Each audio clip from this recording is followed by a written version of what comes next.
오늘 주님 고난의 길을 시작하신 사순절 첫째 주일을 보내면서 함께 읽은 창세기에는 우리 인간의 죄가 어떻게 생겨났고 또 그 죄는 어떤 특징을 갖고 있는지 우리에게 말씀하고 있습니다. 오늘 말씀 보면 이 간교한 뱀은 인간에게 다가와 하나님이 정말로 너희에게 동산 안에 있는 모든 나무의 열매를 먹지 말라고 하셨느냐고 물어봅니다.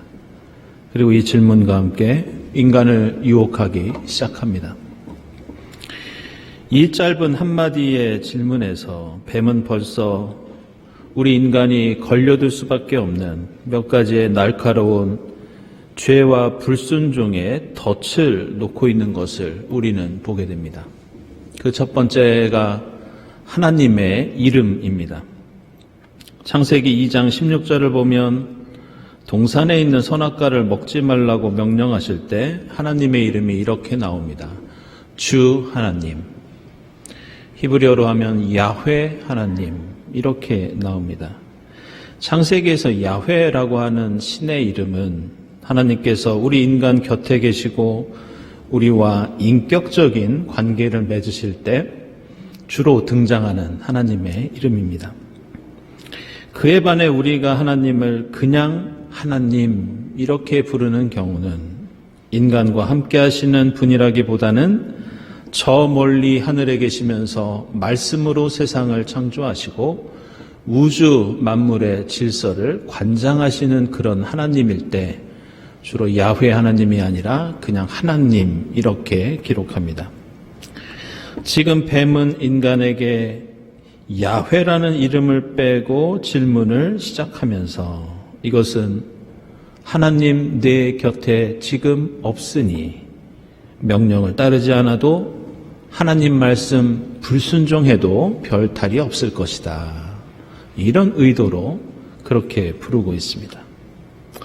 마치 우리가 이 세상을 살면서 내 곁에 계신 하나님을 우리가 의식하지 않고 여러 가지 죄를 아무렇지도 않게 저지르면서 살고 있는 것처럼 이 하나님의 명칭은 죄의 현실을 사는 우리에게 하나님이 야훼로서 내 곁에 계신다는 것을 우리가 느낀다면 과연 우리는 이렇게 살아도 되는 것인가? 이런 질문을 던지게 합니다.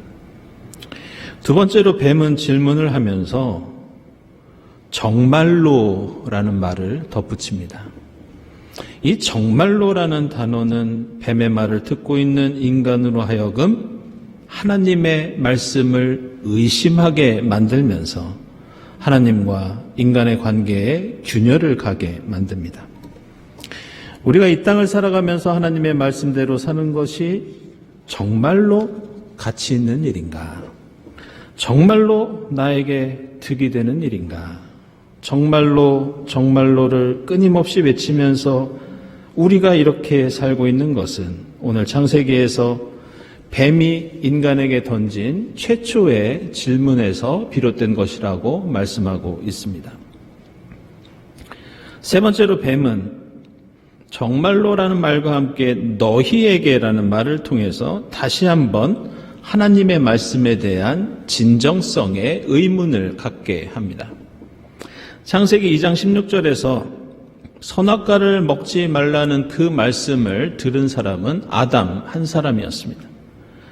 결국 이 명령은 나중에 하와가 창조된 이후에 아담이 간접적으로 하와에게 전한 말씀이었습니다.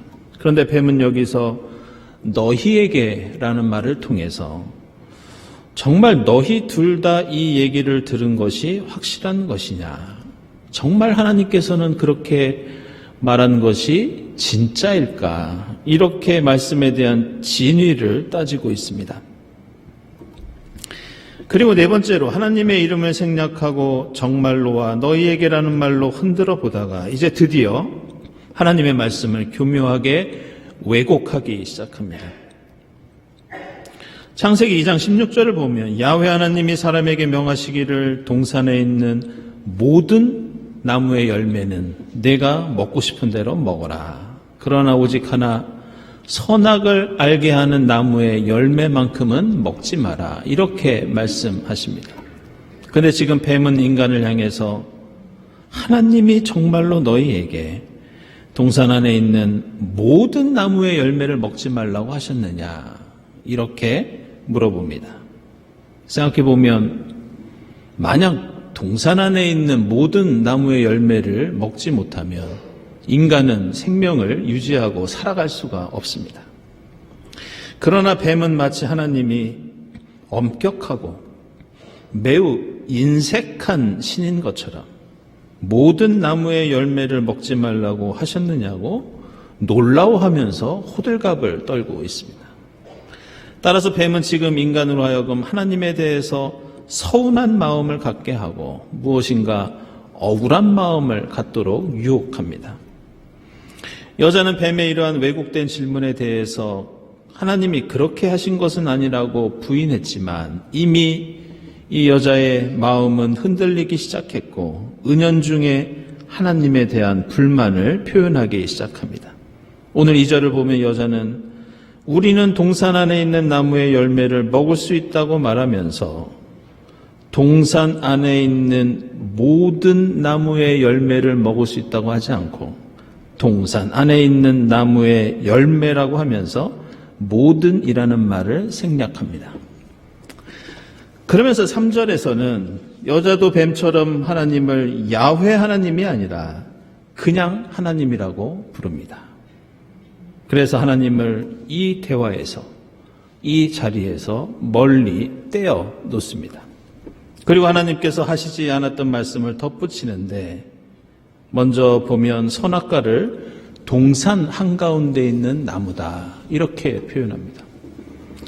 창세기를 보면 그 어디에도 선악과가 동산 한가운데 있었다는 말씀이 나오지 않습니다.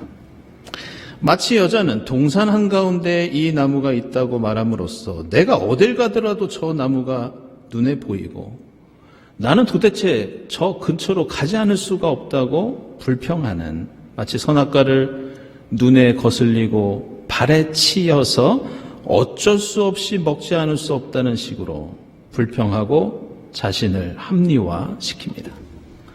게다가 이어서 하나님이 하시지도 않았던 말씀, 만지지도 말라고 하셨다는 거짓말까지 덧붙이면서 하나님께서 우리에게 너무 심한 요구를 하셔서 만지기만 해도 죽게 된 것이라고 하소연을 합니다.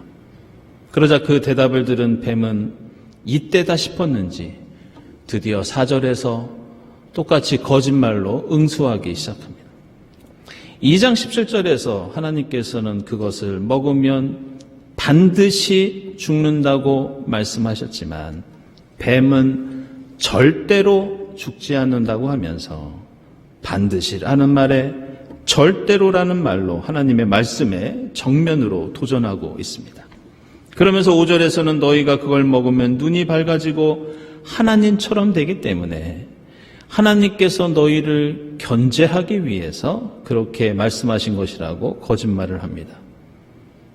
그러자 하나님처럼 된다는 그 말에 여자와 남자는 그 자리에서 함께 그 열매를 먹었고 결국 그 자리에서 인간의 불순종과 죄악의 비극적인 역사가 시작됩니다.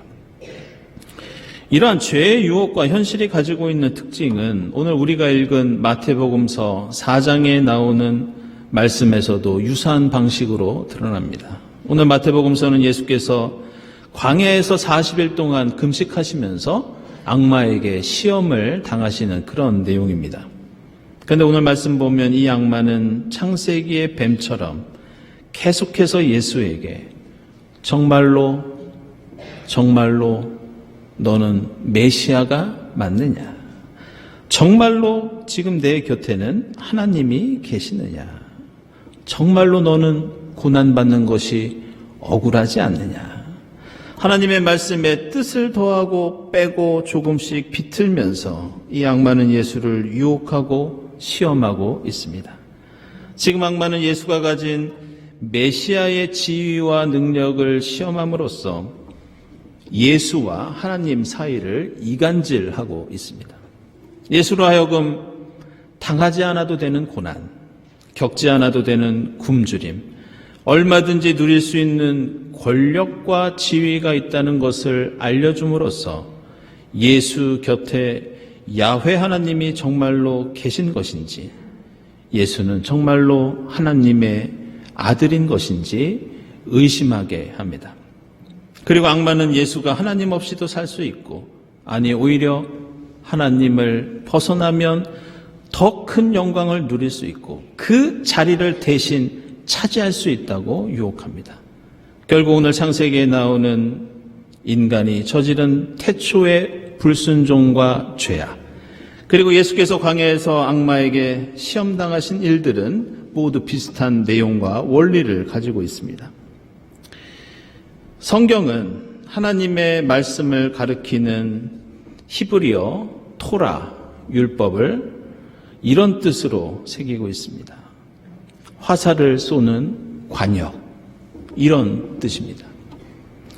우리가 하나님의 말씀대로 산다는 것, 하나님의 말씀 안에 거한다는 것은 마치 화살이 관역을 향해서 날아가다가 그 안에 꽂혀 있는 것과 같다는 그런 의미입니다.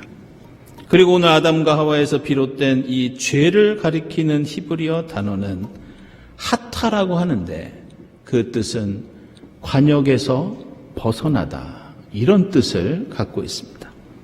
하나님이 내 곁에 계시지 않을 것이라는 생각, 하나님의 뜻에 대해서 정말로를 외치며 의심하고 나의 이익을 위해서 하나님의 말씀과 뜻에 무엇인가를 더하고 빼는 것, 이것이 바로 관역을 벗어나는 일이요, 이것이 바로 죄악이라는 가르침입니다. 따라서 오늘 우리는 사순절을 시작하면서, 그렇다면 우리는 이렇게 하나님이라는 관역에서 벗어난 우리의 삶을 어떻게 이 사순절에 하나님을 향해서 더 가까이 가게 할 수 있을까? 우리는 이런 질문을 던지지 않을 수 없습니다. 교회의 전통에서 하나님을 알고 하나님을 믿고 하나님을 닮아가기 위한 여러 가지 신학과 또 전통과 노력들이 있었는데요. 보통 이것을 두 가지로 나누어서 이야기하는 경우들이 있습니다.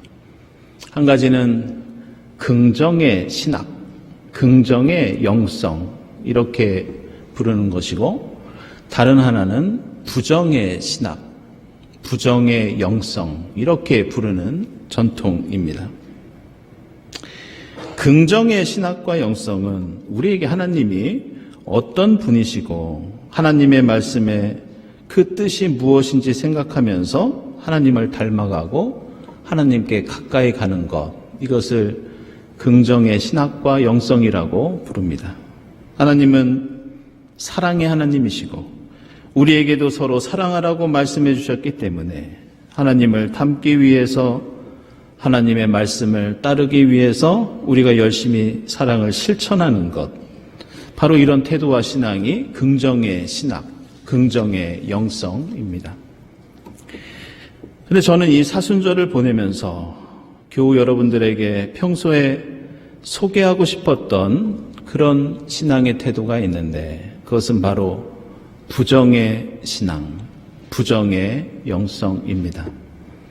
이것은 하나님과 그 말씀은 어떤 것이라고 하면서 따르는 방법이 아니라, 하나님과 그 말씀은 이런 것이 아니다 하면서, 부정하면서 그 아닌 것을 피하고 극복하는 것, 이것이 부정의 신앙, 부정의 영성입니다. 다시 말해서 관역으로 화살이 향하는데 변수가 되고 방해가 되는 모든 것들을 하나씩 피하고 없애면서 말씀 가운데 거하기를 노력하는 것, 바로 이런 신앙의 태도입니다. 너무 많은 것을 소유하고 있는 것이 하나님의 뜻에 맞는 것이 아니라고 생각한다면 무소유의 삶을 살기 위해서 하나씩 둘씩 나눠주고 버리는 것, 내 안의 자랑과 교만은 주님 뜻이 아니라는 것을 깨닫고 힘써 기도하면서 매일 말씀을 묵상하면서 조금이라도 낮아지고 겸손해지기 위해서 치열하게 노력하는 것. 말씀과 기도 가운데 내 마음속에 누군가를 향한 미움과 질투, 내 욕망을 채우기 위한 욕심, 이것을 버리기 위해서 애쓰는 것. 이것이 바로 부정의 신앙, 부정의 영성입니다. 신앙의 선조들이 사순절에 금식을 하고 금욕적인 생활을 했던 것, 수많은 수도자들이 수도원에서 평생 수행을 하면서 구별된 삶을 살았던 것, 그 모든 것이 바로 하나님이 아닌 것을 부정하면서 하나님을 향해서 하나님 말씀의 한복판을 향해 나아가려고 했던 그들의 노력이었습니다.